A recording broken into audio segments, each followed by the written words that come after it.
In the first paragraph, author says machine industry emerged out of handicraft and became synonymous with being called a civilized nation.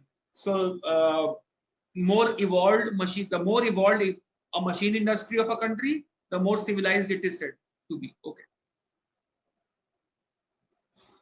In the second paragraph, author starts discussing the underlying logic in industrial arts in machine industry. He says it is scientific in nature. The underlying logic is scientific. Furthers the idea, explains it further in the third paragraph.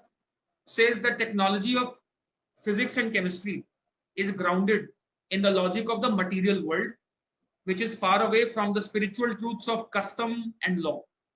So basically, the underlying logic of machine industry is also scientific, material, objective in nature, impersonal in nature.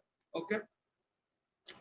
In the fourth paragraph, he gives us an example of technician, and he says that technician in the mechanical industry is impersonal, he is objective, he is also scientific, and he is in a sense mechanical, and he operates only with material logic.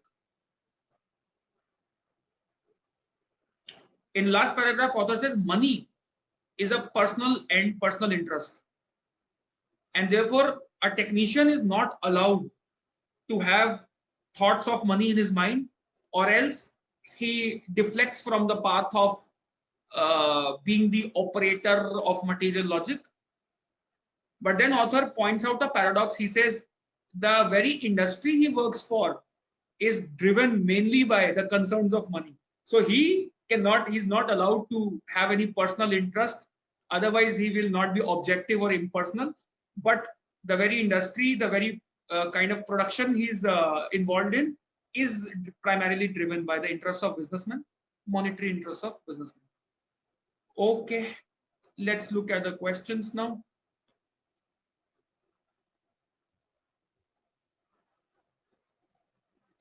Question 17. The primary concern of the passage is, okay, option A, discussing the industrial organization in the 18th century. Author does not discuss 18th century. He only tells us that the machine industry emerged in the 18th century. But after that, he does not discuss machine industry of the 18th century. He discusses the machine industry of today. Okay. The motives of for pecuniary gain. There's no talk of industry. There's no talk of the structure or the underlying logic of machine industry. It only talks about it's too broad. It does not even mention the specific subject of discussion. Okay. Option C, the technician's place in mechanical industry.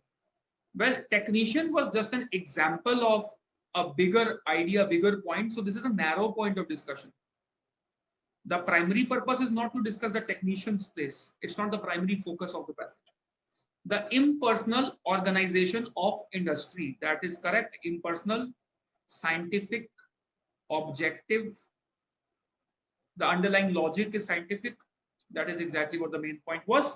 So option D is the correct answer.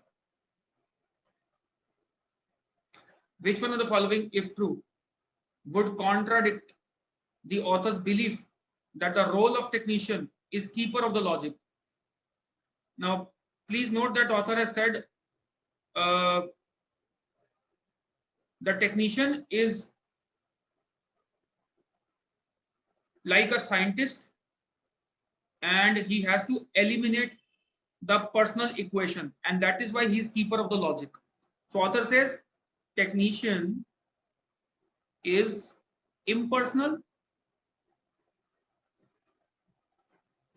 and that is how he becomes the keeper of that scientific logic, material, the logic of the material world. Okay. To contradict author's belief, therefore, we will have to prove somehow that the technician is not impersonal. He also has some personal interest. Okay.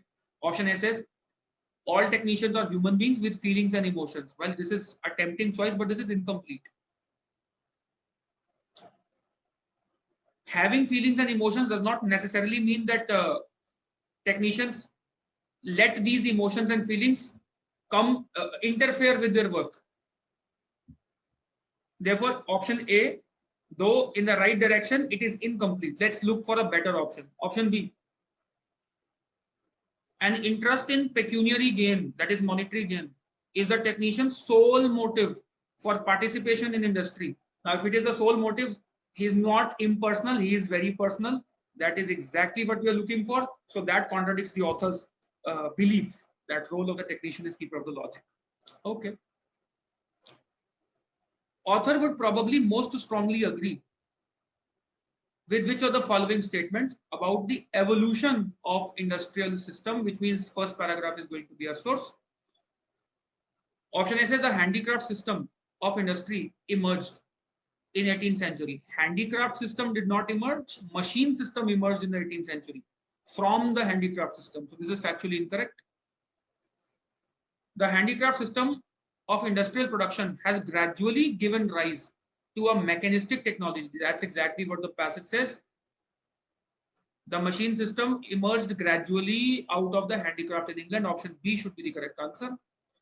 Option C, the handicraft system emerged as the dominant factor of production in the 18th century. Again, factually incorrect. It was not the handicraft system that emerged in 18th century. It was the machine system.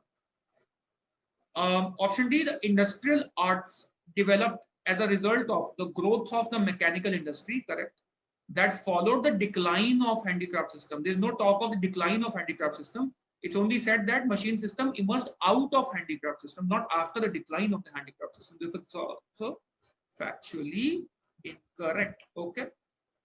Finally, the last question. It's a relief when you reach the last question, isn't it?